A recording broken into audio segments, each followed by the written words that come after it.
කොහොමද ඉතින් සුබ දවසක් ඔයාලා හැමෝටම ඔන්න මම ඔයාලගේ බුද්ධ ධර්මයේ විශේෂයට අදාළ අනුමාන ටික තමයි මේ දෙන්න හදන්නේ. ඉතින් මම මුලින්ම කියනවා ඔයා මගේ channel එකට අලුතෙන් ආව කෙනෙක් නම් අනිවාර්යෙන්ම මාව subscribe කරලා තියාගන්න. ඔයාලගේ විභාගයට කලින් හැම විෂයකම අනුමාන ඔයා ගාවට අරගෙන එන්න අපි බලාපොරොත්තු වෙමින් ඉන්නවා.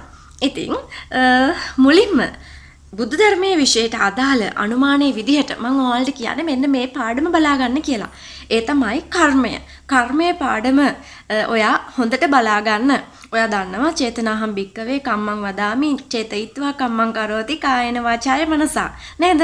ඒ කියන්නේ චේතනාව පදනම් වෙලා තමයි කර්මය හටගන්නේ. ඔන්න ওই විදිහට දැන් ඔයාලගේ පාඩම තියෙනවානේ. ඉතින් ඔයා කර්මය කියන පාඩම ලොකු අවධානයක් දීලා බලා ගන්න. ඒ වගේම තමයි ස්තූප සම්බන්ධ ප්‍රශ්නිකුත් ඔයාලගෙන් අහන්න පුළුවන්. ඒක නිසා ස්තූප වලටත් වැඩි අවධානයක් දීලා බලා ගන්න. ඔයාලගෙන් බුදුගුණ සම්බන්ධ ප්‍රශ්නිකුත් අහන්න පුළුවන්.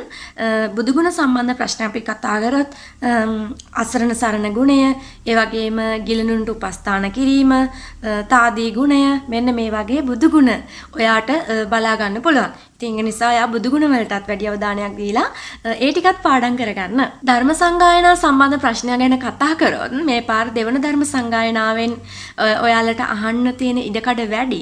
ඒක නිසා ඔයාලට පුළුවන් දෙවන ධර්ම සංගායනාවට වැඩි අවධානයක් දීලා අනිකුත් සංගායනාත් පොඩ බලා ගන්න ඉතින්. මේ පාර අනගාരിക ධර්මපාලතුමා සම්බන්ධ ප්‍රශ්න අහන්නත් පුළුවන්. ඒක නිසා ඔයාලට පුළුවන් අනගාരിക ධර්මපාලතුමා සම්බන්ධ ප්‍රශ්නත් බලා ගන්න. ඒ වගේම තමයි වටදාගය සම්බන්ධයෙන්ුත් ඔයා පොඩ්ඩක් බලා ගන්න.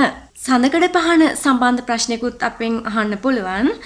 ඒ වගේම තමයි ඔයාලගෙන් අහන්න පුළුවන් තවත් ප්‍රශ්නයක් විදිහට සිංහලෝවාද සූත්‍රය ආශ්‍රිත ප්‍රශ්න අහන්නත් පුළුවන්.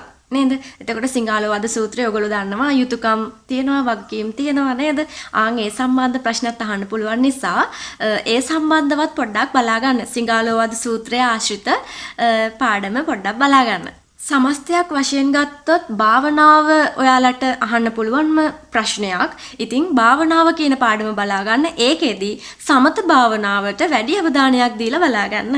පාරමිතා සම්බන්ධ ප්‍රශ්නිකුත් අහන්න පුළුවන්. ඉතින් දාන පාරමී, දාන උපපාරමී, දාන පරමත්ත පාරමී ඔය විදිහට අපේ පාරමිතා පාඩම බෙදිලා යනවනේ. ඉතින් ඒ කොටස් ටික ඉතින් ඔයාලට පුළුවන් ඒ හැම කොටසකටම පොඩි අවධානයක් දීලා පාරමිතා සම්බන්ධව ඔයාලට බලා ගන්න පුළුවන් ඉතින් ඒ සම්බන්ධිනුත් අපි හිතනවා මේ පාර ඔයාලගේ O level විභාගෙදී ප්‍රශ්න අහන්න පුළුවන් කියලා.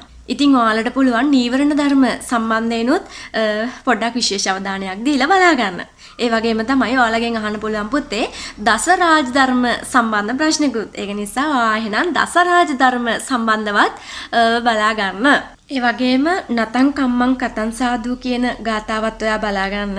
ඒ වගේම ගාතාවක් විදිහට සූකරාණී අසාදුනි කියන ගාතාවත් ඔයාලට පුළුවන් බලා ගන්න. ඉතින් මෙන්න මේ පාඩම් වලට වැඩි අවධානයක් දීලා ඔයා බලා ගත්තොත් ඔයාගේ බුද්ධ ධර්මයේ විශේෂයට ඒකක් ගන්න පුළුවන් වේවි. ඒ වගේම තමයි අනිකුත් විෂයන් වලට අදාළ අනුමානත් මම ඔයාගාවට ඉක්මනින්ම අරගෙන එන්නම්.